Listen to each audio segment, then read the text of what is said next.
on, people? Welcome back to Kai Talks Combat. If you're new here, my name's Kai, and on this channel, we talk all things boxing and combat sports. So if you are a fight fan, then my friend, you are in the right place. If you haven't already, hit that subscribe button for me. We're trying to get to 20 subscribers before Christmas. We're keeping it humble over here. So by hitting that subscribe button, you will be helping out your boy ever so much. And whilst you're there, if you could smash that like button for me, it would be very much appreciated. What a fantastic night of boxing we had last night. Sonny Edwards versus Galal Yafai.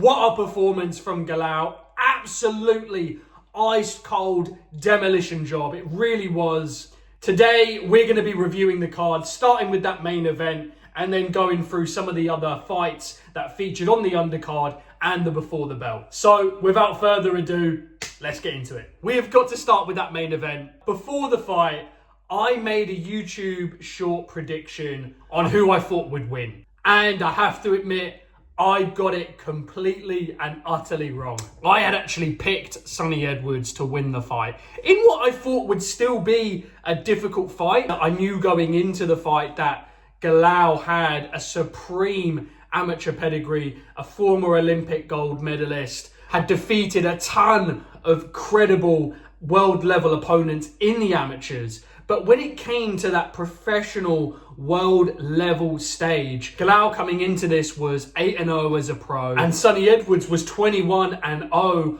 only having a defeat to the pound for pound great Jesse Bam Rodriguez. Not to mention that Sonny had defeated Galal once before in the amateurs. Now, of course, we've seen time and time again that a win in the amateurs doesn't necessarily translate to a win in the pros, but I just saw this being too much, too soon for Galal. And boy, was I wrong. Was I wrong. From the opening bell, Galal was on Sonny like a bad rash. He was just all over him. And in the opening 10 seconds of the first round, Galal throws a right hook that seems to just whistle past and maybe just slightly brush Sonny Edwards, which causes him to kind of stumble, lose his footing and touch a glove to the floor. And from that moment onwards, it looked like Sonny was just in survival mode in the first. He really was. Looked like he was still wobbled from the barrage earlier on in the round as he looked to try and create some distance. But Galal just wouldn't let him. He was just on him, and the attack was relentless. And Sonny, under attack, was just unable to get any of his own work off. And the second round, to be honest, was more of the same. If you weren't aware of both men and you didn't know any different, watching this last night, you could have easily thought that Galal was the ex-world champion and Sonny was the challenger. He just looked levels above Sonny. He really, really did. After the second round, in the corner, there was an exchange between Sonny and his coach, Chris Williams. Thank you. Right, standing too close to him, lad. Standing too close. Have you got it in your legs to keep moving? Man, no, the minute we broke it. I don't want to be. Don't be fucking stupid, lad. Stop fucking. Listen, stop fucking feeling sorry for yourself right now. Stop feeling fucking sorry for yourself because you've had one bad fucking round. Bite down on your fucking gum shield and sort your fucking head out. When you get against the ropes, fucking move. Alright, don't fucking stay against the ropes. That's where he's having his success. I really felt for Sonny in that moment, man. I really, really did. It was a really difficult watch. As you heard there, Chris, the coach, asked Sonny, have you got it in your legs to keep moving? And Sonny obviously said, look, to be honest, can I be real? I don't really want to be here. It just seemed to me like he was stuck in the mud and he wasn't able to create distance or move away from Galal. And that was just playing into Galal's hands, right? He was just able to tee off on him. A lot of debate this morning on whether or not the fight should have been allowed to continue, whether or not his coach was right to keep him in the fight. It's a tough one. It really is. Obviously, you never want to see a fighter in a fight like this who doesn't want to be there. Equally, Chris will know his fighter Sonny and will know what he needs to say to him and what he needs to communicate to him to get him out of this mind frame. So I think he did a really good job of that here. And I think although Sonny was saying that, I think in hindsight and in retrospect, had Chris pulled him out of the fight then and there, I think that would have been a huge regret for Sonny when he looks back on his career. Equally though, boxing is a dangerous sport, and if you're not in it mentally, then the outcomes can be disastrous. So I totally understand where people are coming from in saying, hey, you know, maybe that was time to pull him out of the fight. But personally, I think the corner did make the right decision, and it seemed like Chris was able to shake some sense into Sonny, as that third round was much better from the former champion. But it simply wasn't enough, and Galal was just able to go through the gears and just unload on Sonny. Again, Sonny's legs just not being in the fight. He just wasn't able to get away from Galal and create the distance and the space needed in which to put his own work together. And Galal, with that relentless pressure, was just on him every single minute of every single round, just continuing the relentless attack. And the rest of the fight was just the same, really. Sonny having a bit more success in the third round onwards in landing shots, but just unable to keep Galal off of him, and Galal was just having his way in there. And then, of course, in the sixth, the referee was saying to Sonny, look, I need to see something here. I need to see something from you. And with Sonny having no answer for the onslaught that was coming from Galal, the referee, in my opinion, made the right call by waving the fight off. An absolutely tremendous performance from Galal Yafai. Many, myself included, thought it would be too much, too soon for Galal, but he proved us all wrong and defeated, in my opinion, one of the best flyweights on the planet before this fight in Sonny Edwards, and made him look average. And of course, you can put an argument together to say that the Sonny that we all know did not turn up on the night. You know, he just seemed like a shadow of his former self. But despite all of that, you have to give the credit to Galal, who, like I say, again, just showed that he was levels above Sonny in there last night. And whilst I definitely think the best Galal turned up against quite possibly the worst Sonny on the night, you have to give all the credit to Galal for what was a spectacular world-class performance.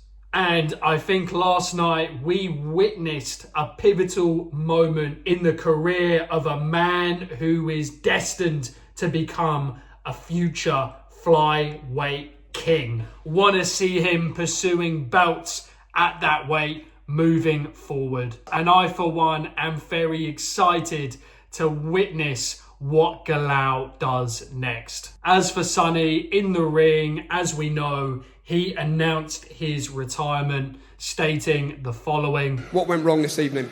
I don't know, really. Galal started really fast. We knew he would, but if I'm perfectly honest, win, lose or draw, my team know this. Win, lose or draw is retiring tonight. I don't have the same energy that I had for the sport, for the process. I'll be perfectly real. I mean, I put so much in the first 6-7 years of my career that I just needed a break. I needed a break really before this fight, but you know, I always want to compete at the best, and whilst I was the number one and I wanted to be involved in the biggest fights, the biggest events, but I knew I said the whole way that it was going to be hard tonight, but Sonny Edwards from 12 months ago would have got longer than 6 rounds, I'll be real. Massive respect to Sonny.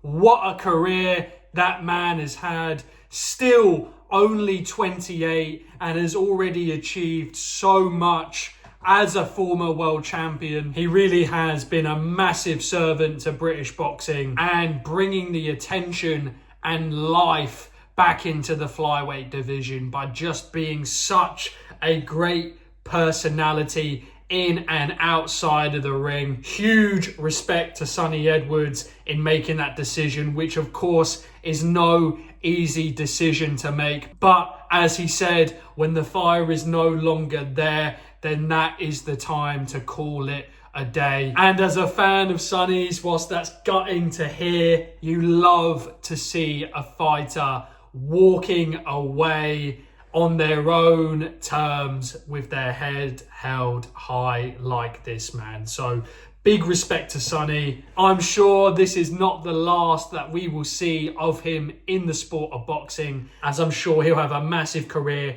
in punditry. I know he manages fighters as well, so in fighter management. And he's made his money, right? He has made his money. He's had some big paydays the last few fights, so he's got his whole life ahead of him. He's set for life. And yeah, you know, that's all you can ask for, right? You know, make your money and get out whilst you can, and when the time's right. So big respect to Sonny. And Galal Yafai, again, what a performance. He goes on to bigger and better things as he looks to fight for all the marbles. So I really, really look forward to seeing what he can do in the sport and at that division. Maybe even a huge blockbuster of a fight for Galal with Jesse Bam Rodriguez further down the road, as Eddie alluded to. But would like to see him do a little bit more at flyweight before moving on to challenge Bam at Superfly. Moving on to the wider card, it was an absolute beast of a card, wasn't it? It really was.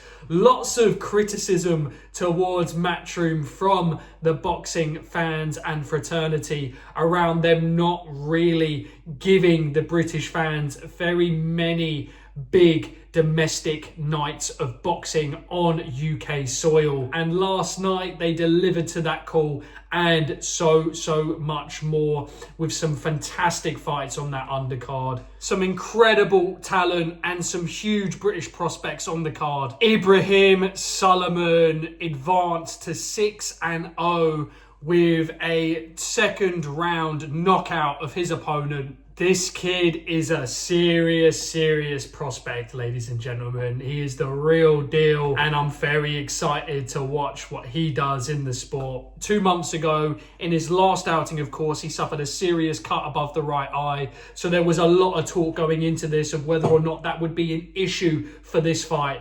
But he just didn't even get touched, did he? He was just punch perfect, didn't put a foot wrong. Like I say, this guy is a serious prospect to watch, and I'm really looking forward to seeing what he can do in that division. Hamza Udin, another top prospect, also fought on the card with a points decision win over Ben Gorman, seeing him advance to 3-0 as a pro. Hamza is just so quick, isn't he? That hand speed is just insane. I was watching the fight, honestly, just wishing I could play it in slow motion, because he was just so scarily quick. Again, this guy is another serious prospect to watch out for. Callum Smith, the former WBA and Ring Magazine super middleweight champion, made his return on the undercard as well. Absolutely fantastic to see him back in the mix. Now obviously campaigning at light heavyweight. In his last outing, losing to the pound for pound great in Artur Beterbiev, and the only other loss on his record coming from another pound for pound monster in Canelo Alvarez. He shook off almost a year of ring rust against Carlos Gavan, stopping him in the 5th round. Really great to see Callum Smith back.